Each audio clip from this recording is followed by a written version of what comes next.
Pudding pudding मारी biscuit pudding 7 मारी biscuit, total 1.5 cup दूध. त्यातल्या पहिल्या 1 कप दुधामध्ये ती 7 मारी बिस्किटं भिजत घातली. थोडा वेळ मारी बिस्किट भिजली, ती मऊ झाली. मग उरलेलं अर्धा कप दूध पण त्याच्यामध्ये ॲड केलं. मग 1 चमचा कस्टर्ड पावडर आणि हे 5 चमचे साखर टाकली. ढवळून घेतलं. 1 अंड टाकलं. परत ढवळून घेतलं. ती भिजलेली मॅरी बिस्किट होती ती अजून त्या दुधामध्ये मिक्स होण्याचा प्रयत्न केला. शक्य तेवढा प्रयत्न करा.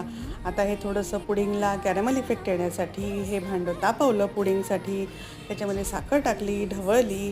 त्याचा कॅरमल इफेक्ट आल्यानंतर मग त्याच्यामध्ये पुडिंग ओतलं. कुकरची शिट्टी काढली आणि मग ते कुकरमध्ये शिट्टी 15 मिनिटं ठेवली. अरे रे, तो व्हिडिओ बनवण्याच्या नादात टोप तिरका ठेवला.